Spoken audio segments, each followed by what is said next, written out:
Hi, good morning, kids. Today we are going to talk about another chapter of our book called Hornbill. That is lesson number 3. That is about discovering Tut. Tut Tut. Now, before we go ahead, let's discuss about the title of this chapter. Tut Tut stands for Tutankhamun. Okay, and he was one of the great ruler of his time. So as we will proceed in the further chapter, I will discuss with you that what these things are. Okay, but one thing is sure, that if you will not take interest in this chapter, and if you guys will not read this, you won't be able to understand it. So because first of all, we are not in a practical classroom, so I can write everything and I can explain you, and these things are very, very different. We need to understand the ground realities also here. Okay, here we are trying at our level best, whatever best we can do to send you. Okay, so let's start with our chapters today. This is first I just talked something about this little bit summary of this called Discovering Tut. Okay, the name of the chapter, Discovering Tut. The saga continues. Okay, now the word saga, S-A-G-A, saga. Okay, it's a long traditional story about bravery or adventure. Okay, I'm repeating again, saga, S-A-G-A, saga is a long traditional story about the bravery or adventure of someone. Okay, and this chapter is written by A.R. Williams. Okay, now what this chapter is telling us, we are going to read further at this. Okay, so discovering Tut. First thing is, we are talking about discovering Tut, means discovering Tutankhamun's body. Okay, his full name was Tutankhamun. So we are talking about that part here. So the saga continues, gives an insight into the mystery surrounding the life and death of Tutankhamun. This is the mystery about the life of great ruler Tutankhamun. Okay, he was the last teenager ruler of the powerful Pharaoh dynasty that had ruled Egypt for centuries. He was the last ruler, and he was a teenager. You need to understand this thing. He was the last of his family's line, and his funeral brought an end to this power dynasty. Okay, and as he died, his funeral brought what? End to this dynasty. Not much is known about his family. Now, Tutankhamun's father and grandfather, okay, his father or grandfather, it is not clear, that is Amenhotep III, was a powerful pharaoh who ruled for about 4 decades during the dynasty's golden age. Okay, Amenhotep III ruled for about 4 decades, and 1 decade is equal to around 10 years, right? So he almost ruled for 4 decades. His son Amenhotep IV shocked the country by attacking Amun, a major god.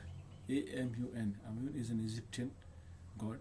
Okay, smashing his image and closing all his temples. So what the Amenhotep IV has done, that he has attacked on the temple of an Egyptian god called Amun. Okay, and he closed all his temple.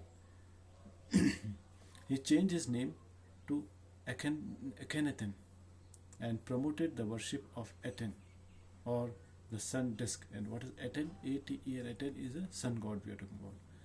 And after his death, a mysterious ruler, okay, Semen Khakare, appeared briefly and exited with hardly a trace.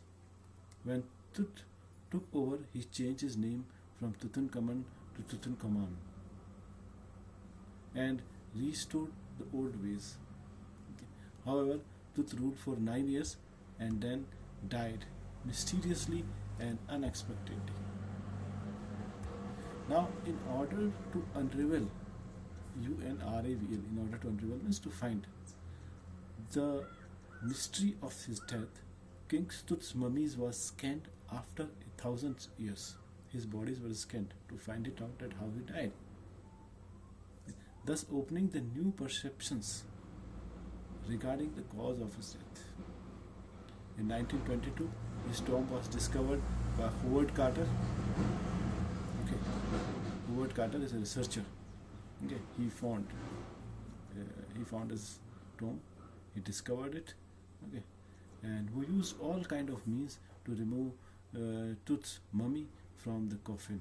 And M-U-M-M-Y, mummy, right? You have seen the movie also called The Mummy Returns.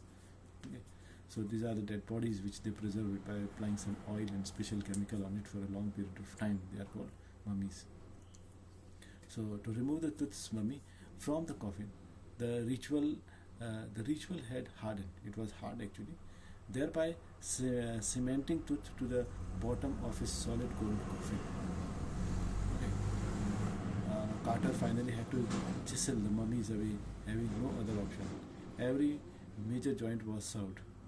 In 1968, an anatomy professor X-rayed the mummy and revealed that Tut's breastbone and the front ribs were missing. And during this X-ray in 1968, okay, one of the anatomy professor, he came to know that his breastbones and the front ribs were missing from his dead body. Such a revelation would not have been possible without the technological advancement. Okay. Now, this fact gives us a clue that the Tut, in all likelihood, did not die a natural death. And this shows the kind of injury which was there on his body. This shows that he did not die a natural death. Tut's mummy was scanned in 2005 under the supervision of Jahi Hawass, okay, Secretary General of Egypt Supreme Council of. He was the Secretary General. The computed tomography scan could not solve the mysterious death of the Tut, but gave us the clues for sure. Okay, he could not solve the whole mystery, but certain important clues we got from this. So the lesson also provides a comprehensive awareness of the ancient Egyptian culture. The ancient Egyptians believed that there was a life after death, and that is why the pharaohs were buried with a tremendous amount of wealth, including things of daily use, so that they could use them in their life after death. Okay. It was also believed that the gold was a guarantee for their re-secretion. Okay. So, you know what, I request you all that you all go through this chapter very carefully, because the terminology and all these things are a bit difficult in this. So it won't be possible for me also to explain you everything on this video, and I know that this will be difficult for you guys also to understand it, but still, you know, together we can make some difference, right? So if you will do little from your side and little I will do from my side, so both we can make this chapter much easier. Okay, so see you in the next video. Till then, bye.